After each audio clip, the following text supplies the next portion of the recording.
I tell y'all what's on my mind? Black boy fly. Can I get a Black couple of boy things off fly. my chest? Now watch that black boy fly. Black boy fly. Black boy fly. Dang, that's kind of a tongue twister. Black boy fly. Yeah. Wise up. It's your brother, your cousin, your uncle, your nephew, your friend, but I can't be your son as your kinfolk, William Jewell. Giving you my detail as I'm articulating. This is articulating. Rap. How y'all doing? If you haven't already, make sure you hit that subscribe button down below and turn all the notifications on so you can get all the new content, all the new material when I post it. Right? Because, I've hit the 100 subscribers, but now we're in the new year. Now we're in 2025. I showed y'all consistency. I showed y'all can trust this channel. I've dropped stuff at least once a week. Every week in 2024. And 2025 is not going to be any different. In 2025, I might be acting more quickly in real time. Right? But I do got responsibilities around the house. I got my son. I got my wife. I got things I got to do. So at the same time, until it's paying me, then this is not the main priority. But this is what I do because I like to do it. Because I'm going to be talking shit anyway. So why not do it behind this microphone? Why not do it and try to use this content and get some bread from it? But I just love hip hop, right? I just love hip hop. And I'm glad y'all been following me on this journey through this podcast and everything I do. Right? And you always fight for what you believe in. And I heard something from Drake. He was fighting. I don't know if he was fighting back tears, but he definitely was fighting back emotions. I heard the Fighting Irish freestyle. Right? And to be honest, I'm going to do a lyric breakdown. I've done lyric breakdowns before I actually started this YouTube channel. I've broke down some things on this channel already, but I want to articulate it in, my words, my thoughts for the culture. Right? So I just feel right. I feel like it's only right. Because I see a lot of people doing it, whether they doing the reaction videos or whether they just breaking down the lyrics so they won't be demonetized. But man, so they said this freestyle was released, anonymously, or it was released on the Conductor Williams live stream on YouTube. And it was picked up. It was kind of leaked in a sense, and people got a hold of it. UMG saw that. UMG took it down. So basically, UMG, Universal Music Group, doesn't want anything from Drake to be released without their permission. And now Genius already has the lyrics, so technically this song is already out there. There's nothing they can stop it from being heard. So at this point, it's kind of like forcing their hand. You might as well release it. You might as well put it on the streaming services because now it's out to the world and people are listening to it. And this is another opportunity that y'all missing the money. Especially because of the headlines, especially because of what he's talking about, especially because the vitriol, the hurt, the pain that's in his voice. But one thing I can say about this freestyle, one thing I can give Drake credit for is that this is the Drake I've been wanting to hear. One thing I can say that Drake, this is good music. One thing I can say is Drake, this is a great flow. One thing I can say to Conductor Williams, this is a masterful, it's a marvelous beat. Soul samples just tugging at my heartstrings, and I know Drake chose this for that very purpose. So I say that to say this is good music if you can separate the man from the music. And me personally, sometimes I can't separate the man from the music. So it's always hard for me to give Drake the credit that he feel like people should give him, but when I look at the character and when I look at the person, it's hard to enjoy the music because of where it's coming from. You understand me? So it's just kind of like, yeah, you can teach me a lesson. Yeah, you can tell me about life. But if I know that your wisdom, if I know about your behavior actions, then I'm not going to take any advice of yours. You know what I'm saying? I'm not going to take any wisdom of yours. So it's just kind of like that same thing. You can rap about what you want to rap about, but I know about what you've done. Like, it ain't even about knowing him. What he's done and what he said he's done are facts. People saying we don't even know Drake. He's on the internet. So why do we have to know him to like him, his music, whatever? Like, what he's done is facts. Right? What he's done is already out there in the ethos. Already out there in the atmosphere. That's the first time I use that word. And so it's not like we're making up things about him. Right? So let me get to it without further ado. Without further ado. Right? So I'm really just going to pick apart like some of the lines that really stood out to me. I'm not going to go through the whole freestyle because I don't want to make this a long, drawn out reaction. But the one thing that stood out to me is the world fell in love with the gimmicks. Even my brother got tickets. Seemed like they loved every minute. Just know this shit is personal to us and it wasn't just business. Right? So he's talking about the pop out. He said brothers with the S. He's talking about LeBron James and DeMar DeRozan. Right? They fell in love with the gimmicks. He's calling the pop out show a gimmick. He's calling the Not Like Us video a gimmick. He's calling the Not Like Us song a gimmick because obviously he's suing because of this. Right? And the fact that we know that he did this song before he cut his hair off lets us know that this is still recent, but it's not 2025. It's not fresh or brand new. This is something that he did a while ago, right? So he's saying they loved every minute. He saw that they was having fun. He said it's personal to me. Like he took it to heart. He took it, he took it differently. It's not just business. He doesn't see LeBron, he doesn't see DeMar as transactional friends. He doesn't see them as just associates. He doesn't see them as industry friends like what you saw DeMar say in the interview about being in a bad state of depression, feeling real bad when he got traded from Toronto, right, to San Antonio.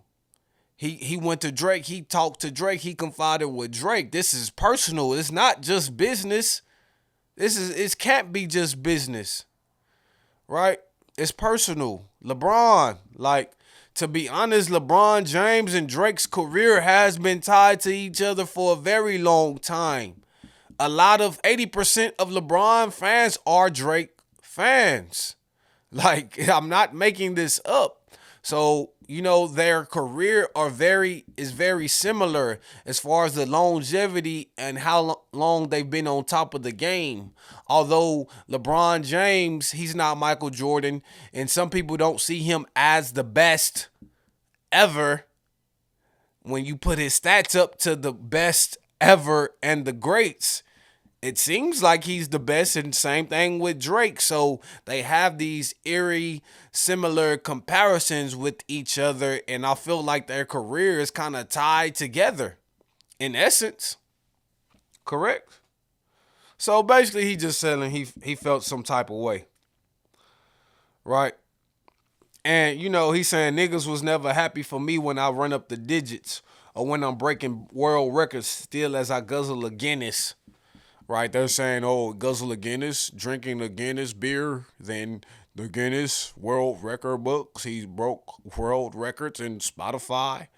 Like, so a lot of people have already reacted to this, but I'm just kind of reiterating the same thing, but just kind of giving y'all my flavor. And like, he was in an interview with Elliot Wilson, right? saying he's not celebrated as like a black man. He's not celebrated in the culture when he achieves these marks, right? He's seeing people celebrate Kendrick in a way that he felt like he should have been celebrated. And the thing I say to Drake is it's a reason why, and it's not because you're light skinned, it's not because you're a Jew, it's not because you're from Canada. It's because although you've benefited from the culture, you've never served the culture, right? You've never been a servant leader, you've never been a servant king. Somebody that services the community, somebody that stands up for them when things, aren't going correctly, when the politics, when the laws, when all these things, start to pile on them and you're not standing up for them, trying to put some of that weight on your back and help them lift the load, then that's why you're not seen in that way. You're not our champion. How could you be our champion? Right? You benefit from our labor, you benefit from our work, you benefit from the culture, but you ain't never got in that mud with us. You never really stood side by side in none of these protests. You never spoke your mind. Truly, you've always stayed, you know, unbiased. You've always stayed bipartisan. And not that that's a wrong thing, but you basically kept yourself out of these type of dealings. And since you have, that's why niggas ain't, they don't see you like a Kendrick Lamar. They don't celebrate you like that. Right? So we just see you as another pop star. We see you as another mixed breed that's even more beneficiary because of his Jew heritage. Like, not that you're just white and black, but you're black and you're Jewish, right? And we know that it's a lot of power, it's a lot of money, and it's a lot of assets that have been acquired when it comes to, being a Jew. And that's why we don't see you like you want us to see you. And that's why you don't get it. That's the reason why you still are not like us. You don't understand this culture. Right? And so I guess now you boys gotta abandon your summer tradition. Cold shoulders I gave in the Hamptons, it comes with the distance. And I feel like when he said cold shoulders in the Hamptons, it come with the distance, I feel like he was talking about Lil Wayne. Sorry. I feel like he was talking about Lil Wayne. I feel like when we talk about the Hamptons, we talk about the Michael Rubin party. I feel like they didn't have a picture together. Wayne also said that nobody really spoke to him. Nobody really fucked with him. Right? I feel like that is directed towards Wayne. It comes with the distance. Cold shoulders. Right? Wayne didn't stand up for Drake. Wayne didn't never speak up for Drake. Wayne only spoke up when he didn't get offered the Super Bowl. Drake said a little bit of something, but at the same time, it wasn't authentic. It was just, saying, posting things about Wayne. But, at the same time, it's kind of like, it seems like the fact that Drake did what he did, mess with Lil Wayne girl that's conniving. I feel like the chickens are coming home to roost. Right? It's a full circle moment. Right? All the seeds that he planted, right? He's going to reap what he sows. Everything is coming back to him. And I mean, and the thing is, the way he's rapping this, he's rapping as if he's the victim, as if he's the one that's enduring this pain, enduring this hurt. And the thing is, there is going to be some hurt with growth. There is going to be some pain with change. Pain is inevitable. Misery's a choice. There is going to be some uncomfortableness with going through what he's going through.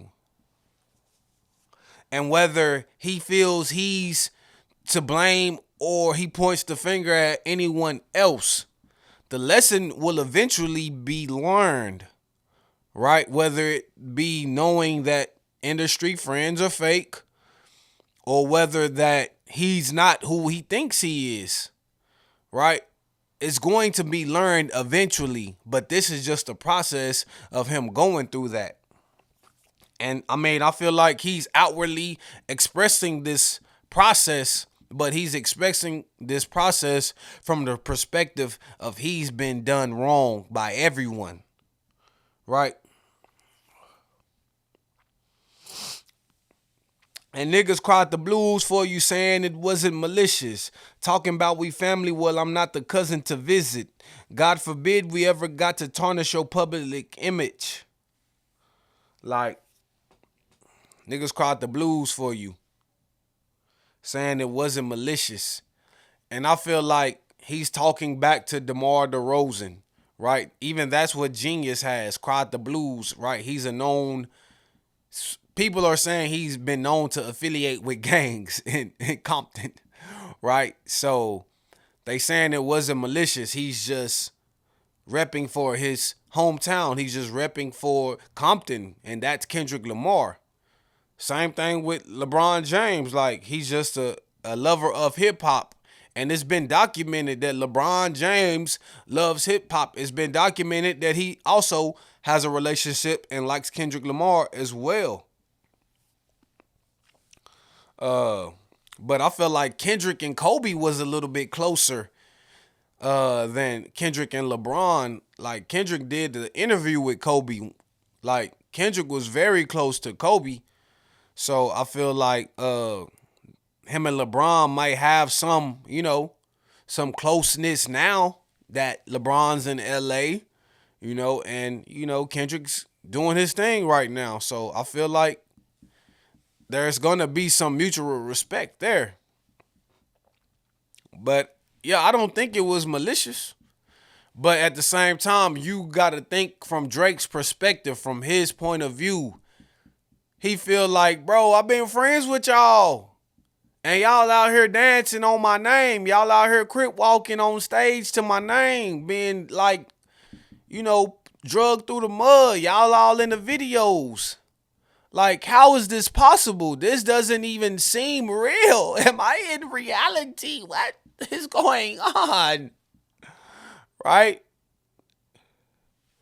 Because he goes on to say, cover my body in dirt, but that wasn't me. That wasn't me.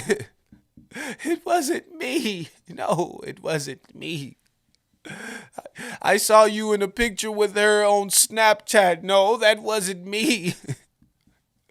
I saw you. No, that wasn't. So it's like, that wasn't me. In his mind, he's escaping the reality of, like, yes, he publicly took a loss, but he basically saying a loss ain't a loss. A loss is a lesson. A loss is only a loss if you don't learn from it. That wasn't me, right? That was a body double and we've done doubles enough switches, right? When Drake got peed on by T.I.'s crew member, when he got slapped by Diddy, when he got talked about by Pusha T, right? When all these embarrassing things happen to him, he's done dozens of switches. He's been able to crawl out of those holes. He's been able to shift the public's perspective of him, the public view of him. That wasn't me. A loss is only a loss if you take it as a loss, if you accept it as a loss. Right? He's saying, no, this is a lesson and I'm learning, but I'm learning in real time. So y'all gonna have to deal with this boo-hoo and this crying shit that I'm doing right here, all right?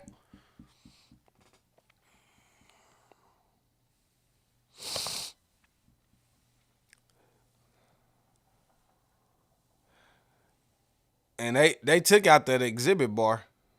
No, I see it. He said, niggas tried to light the front gate up. It wasn't for Christmas. I said a prayer that morning for Shauna, and it wasn't religious. It came from a place of desperation and utter submission. Rapping was over for now. It came like a sudden decision. No, it wasn't. Because more shit came out. And maybe you did record those things before they actually came out. But in essence, you did release the 100 gigs after that incident. You released 6 tracks after that incident. You did Wagwan Delilah. You did the Sexy Red, right? And you've done the Gordo. You've done the Camilla Cabela features. You've done things. And you said summer 2024, right? And we go back to the first bar that you said, the summer I just missed it. Like, we go back to it and it was like, no, you was present, but everything that you tried to throw on the wall, it didn't stick, it fell down. And it's unfortunate to what happened in front of your home. Like, nobody wants to celebrate or praise that, make light or fun of that. Like, but to say that rapping was over for now, it's kind of like you saying, no.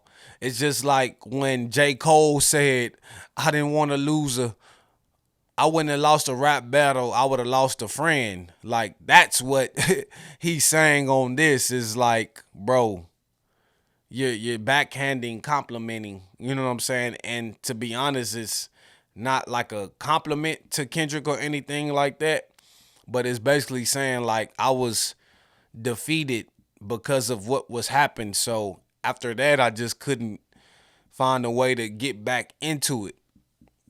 And then by the time I got back into it, the summer was over. But yeah, I think I just feel like that's a cop out. I feel like that's an excuse, right? But at the end of the day, I understand, like in real human life, if somebody gets shot in front of your house, like mentally, like where are you gonna be at in that place? So I get it. It's gonna be hard to deal with a rap battle, and we gotta understand. Like, to be fair, when Drake entered this rap battle, he had just got off tour. So he had just got off tour. Boom, boom, boom. Rap battle happens. Couple days later, after Not Like Us drops, boom, boom, boom. Somebody gets shot, and luckily the man survived. But that shit crazy. And who put a pipe bomb in your trunk? It wasn't Exhibit. I'm trying to blow the doors off that bitch when you touch the ignition. But then I gotta remember who made this shit come to fruition. Yeah. Self-reflection, self-accountability. Right? You know what I'm saying? And I don't think he's talking about Kendrick. I don't think he's talking about LeBron. I think he's talking about the weekend. That's why I say this seems like it's aimed at LeBron totally, but this is aimed at multiple people because we know they're saying that XO, right, the weekend's crew had something to do with what happened at Drake's spot. So he basically saying, I wanted to kill these niggas. But I gotta remember, like, I'm who I am. I'm this artist. I put you on this game. Like, and at the same time, I did some things that may have made you dislike me. So why would I even go there with you when I know I'm the reason? And although it seems like Drake doesn't take accountability, but it's like he's conflicted. You know what I'm saying? That's the awesome part about this song. Like, I remember you being conflicted. Like, like, he's a hypocrite. Like, he says something, then he says something else. It's like, it's a hypocrite. You know what I'm saying? And I don't know if he's purposely doing it, but he's doing it. And when you think about it, it's just like he's going back and forth in his mind. Like, yeah, but I did that. No, I did that though. Like, you know what I'm saying? So I could see that duality. Who's got the most to lose and who's in that other position? Signal conversations, well, I hope they got double encryption. I hate to see the empire crumble on judges' convictions. This nigga pulled a rabbit out the hat and y'all love a magician. So they say he cut the braids in November 17th. But I feel like he knew this was going to come to pass. I feel like he knew he got to remember who made this come into fruition, right? With the bots, with the streams, like all the things that Drake was given when he was at the top of the charts, the UMG darling, right? And now Kendrick Lamar is receiving some of this, this same help, quote unquote, right? I got to remember who made this come into fruition. We go back to the end of that first verse. And yes, you had the most to lose, but you decided to go into the rap battle.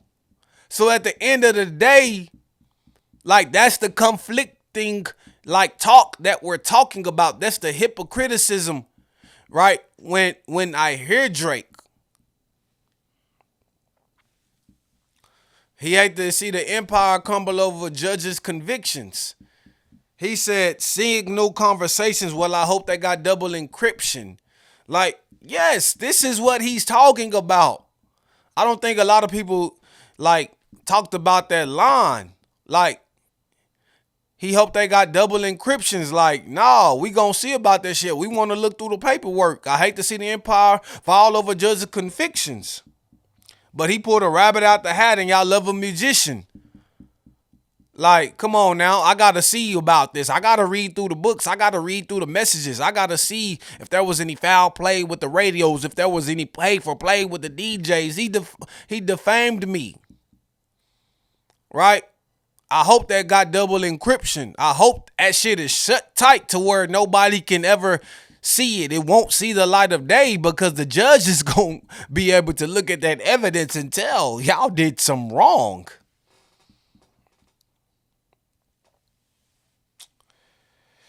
And then the Dennis James come out when the vodka flood in my system. I don't have a drinking problem. I got a subtle addiction. Like, they said this is a response to Meet the Grams. And to be honest, this is like, he putting his daddy on Front Street. Like, he putting that dirty laundry out. Like, he basically saying, yes, I am like my dad. And that's exactly what Kendrick was saying in Meet the Grams. He was telling, hey, Dennis, like, he was telling him, Drake is who he is because of you. Right? And when that vodka gets in his system, you saw how zesty he was acting on that Aiden Ross stream. Right? No telling what he'll do.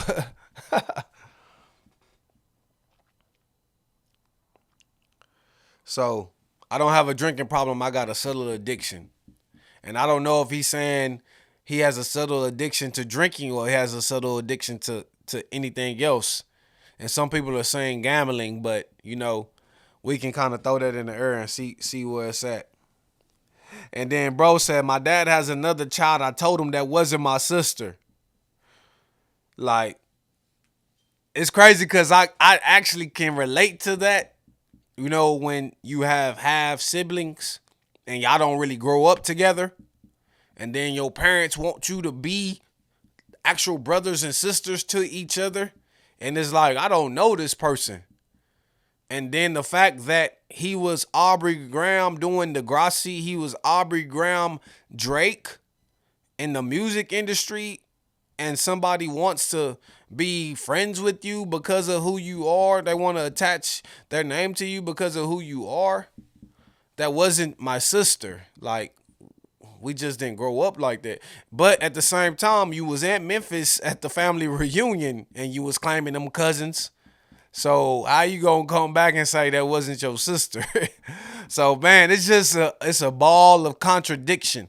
It's a ball of confliction. It's a ball of hypocrisy.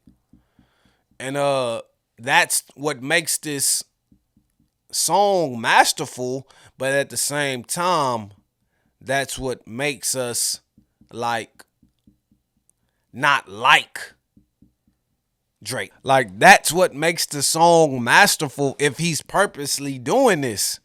Like because I feel like if Kendrick did something like this, we would understand like he's going back and forth, from the spectrum of hypocrisy and confliction and contradiction. Like that that direction would be very clear. But on this song, on this freestyle, you don't know if that he's actually doing that on purpose or he just writing, spilling his heart out. And as he lets his heart go, it's shifting in both directions and it doesn't know where it wants to be. Right. And that's very similar to Drake's position in hip hop. Right. And then we'll finish it up.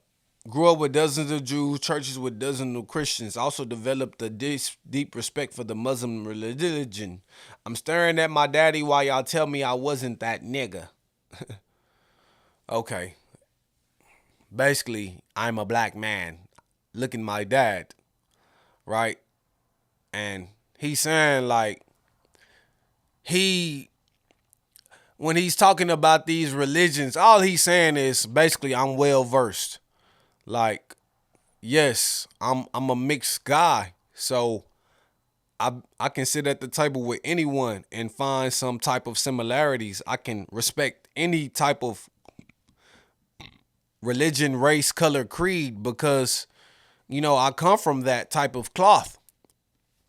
And that's all he's saying. So, I mean, Fighting Irish Freestyle, that was the breakdown. I feel like it was long, but we got through it. We got here. Those are the main talking points that I wanted to get on.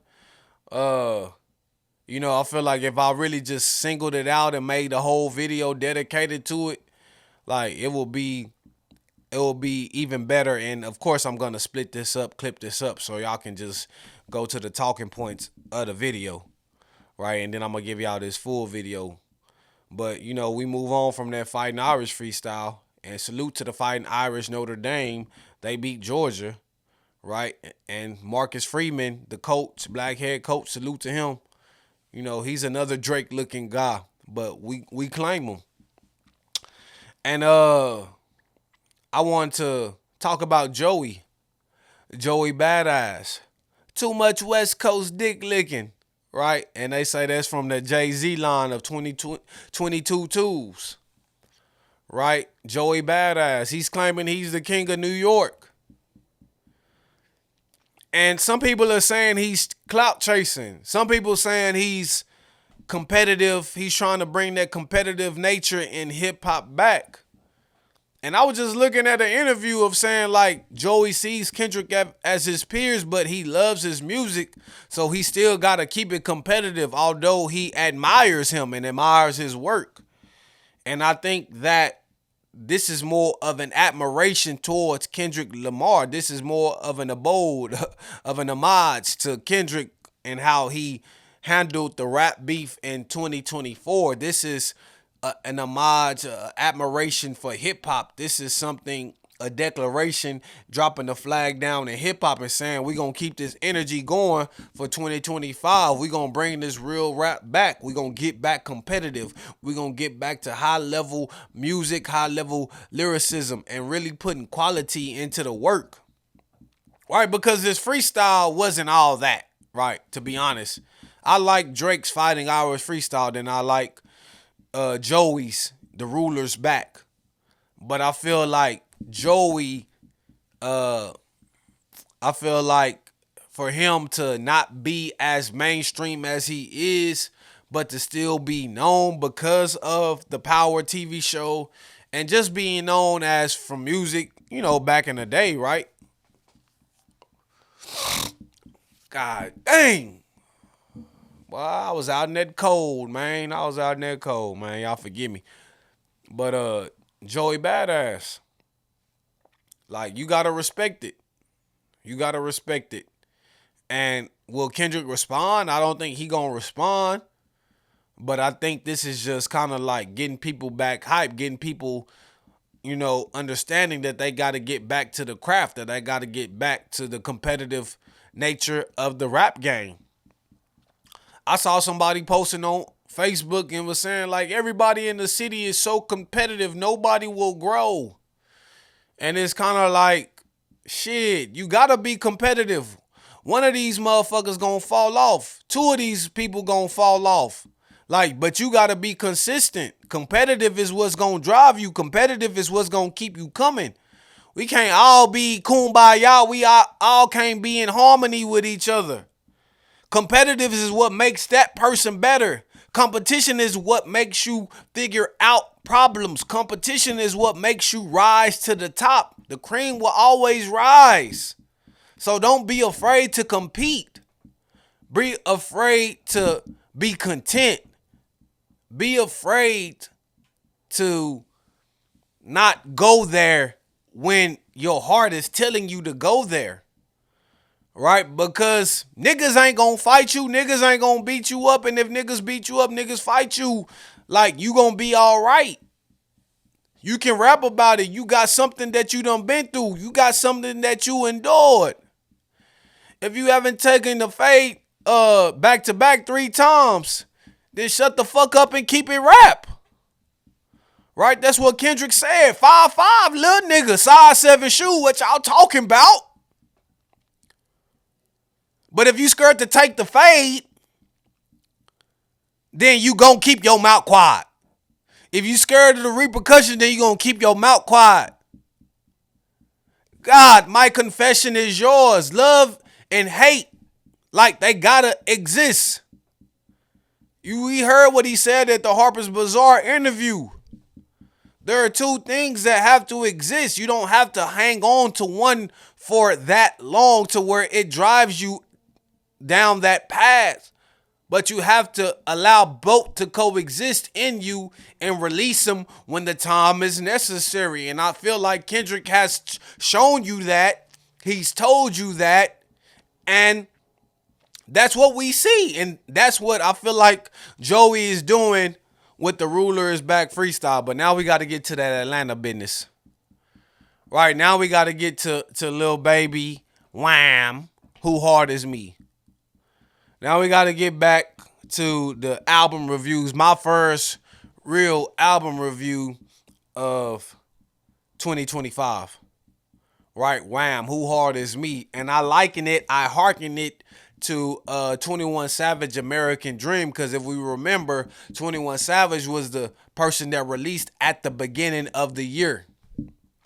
And 21 Savage, his album was great. His album was good. Probably one of the best albums of the year. But at the end of the year, it was not even in conversation. Same thing with Gunna, One of One. At the end of the year, that album wasn't even in conversation. A lot of people liked Benny, right? I'm going to give him some credit. That album wasn't really in the conversation.